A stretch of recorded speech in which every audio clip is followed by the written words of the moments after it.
In the plant profile series of videos, today we will look at growing the Listada De Gandia eggplant. We will look at how to grow this eggplant variety in raised beds, and we also have a delicious recipe for you.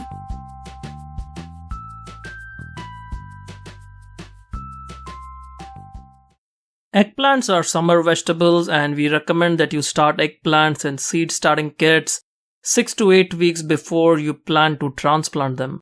So we are starting our seeds here in January in Southern California, and the seed starting mix that we have used is a combination of peat moss and perlite, and this makes a great seed starting mix. And all you do is sow 1 or 2 seeds per cell, and then you can thin them out if needed. I just transplant them even if there are multiple plants sometimes. And you can see that within 6 weeks the plants have emerged and they're looking very nice. The leaves are very healthy, and at this stage you can add a weak fertilizer to fertilize your seedlings, something like what you see on your screen here, and these will grow very well. You can even use compost tea. And 8 weeks since sowing the seeds, we are now ready to transplant our seedlings. Now we will be transplanting our seedlings on this raised bed, and this raised bed has a lot of organic matter. As you can see, we mixed a lot of homemade compost. We also have a lot of leaves here on this raised bed, and we're going to be transplanting these seedlings in 2 rows in this raised bed. Now you can even grow this eggplant variety in containers. They grow very well in containers as well. I had this raised bed where I was growing a couple of pepper plants at the back, and I have 2 rows available where I'm going to be planting these seedlings. So as you can see here, we chose a sunny spot. Eggplants need about 8 hours of sun a day. They need full sun. And 16 weeks since sowing, you can see that the plants have become really nice and healthy. When the plants are starting out, you need to provide it with a lot of high nitrogen fertilizers so that it can develop good foliage. And once they start flowering, you need to switch to a low nitrogen fertilizer. I have mentioned this tip in many of my previous videos. They apply to tomatoes and they apply to eggplants as well. Eggplants prefer a pH of about 5.5 to 6, and you can do a soil test to determine your soil pH.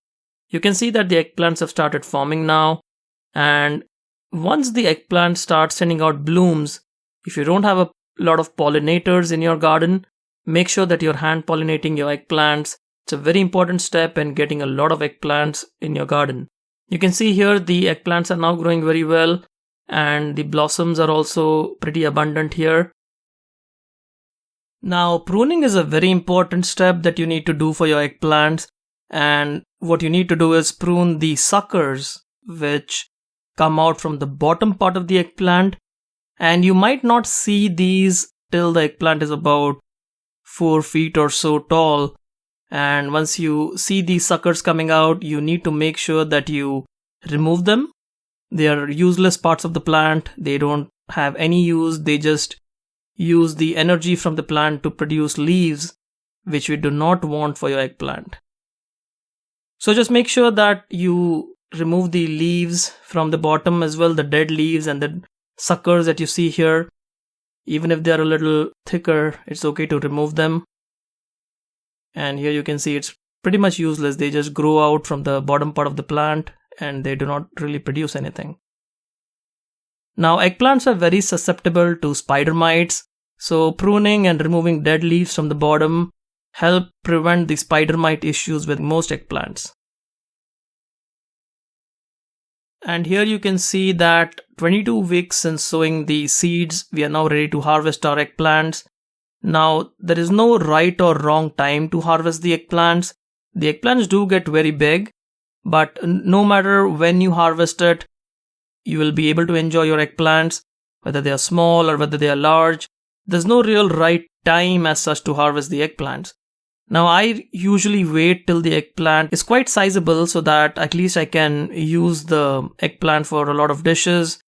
It should not be too small, unless of course you're growing an eggplant that is supposed to be small. But these eggplants, the Listada De Gandia eggplants, as you can see here, they grew to about this size, and this is the perfect time to harvest them.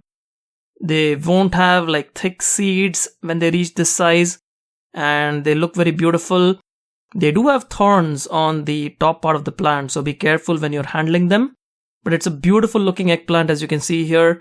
And we were able to harvest a lot of eggplants. I usually harvest about 3 or 4 eggplants from my plants each time we need to use them. And while you harvest the eggplants, you might notice some diseases with them. And there are a lot of ways to take care of these diseases. One of them is to use a spray, an organic spray that takes care of all the pests on the eggplants like spider mites and aphids and all the other pests. You can also use neem oil if you want to kill all these pests that come on these eggplants. Do not use any chemical pesticides. I strongly recommend that you stay away from them. They cause a lot of problems for the bee population, and it's best to stay away from these chemical options. And now let's look at how the eggplant looks like when you cut open the eggplant. This is a step that I usually show after my harvest videos so that you can see how the vegetables or fruits look like. And here you can see that this eggplant is a little thick skinned. It's not as thin as something like the black beauty or the regular black eggplant that you grow, the purple eggplant. But you can see here from the inside there are very few seeds. And I usually like eggplants without a lot of seeds, and the earlier you harvest them, the better chances you have that there are no seeds present in the eggplant. And what I usually do is I dice these eggplants, and then I'm going to quickly show you a eggplant recipe that's really delicious. So what you need to do is keep the diced eggplants in a container, add some turmeric powder, chili powder and salt, and let them sit for about 30 minutes or so.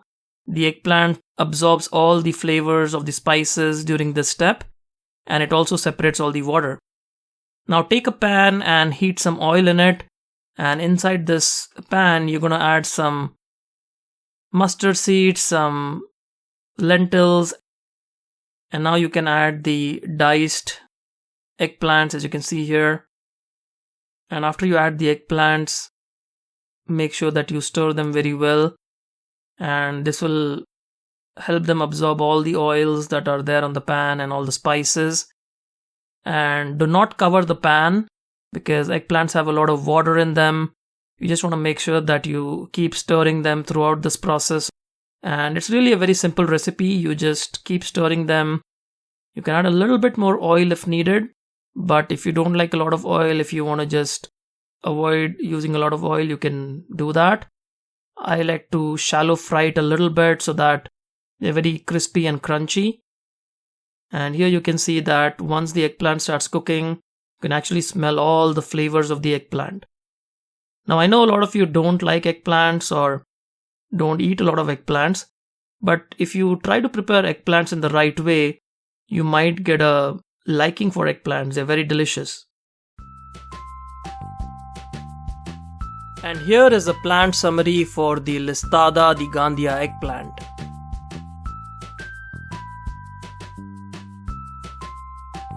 So there we have it folks, that was our episode on the plant profile for the Listada De Gandia eggplant. Let us know if you have tried growing this eggplant variety before, and if you have any comments or questions, put them in the comments box below. We'll see you again soon. Happy gardening!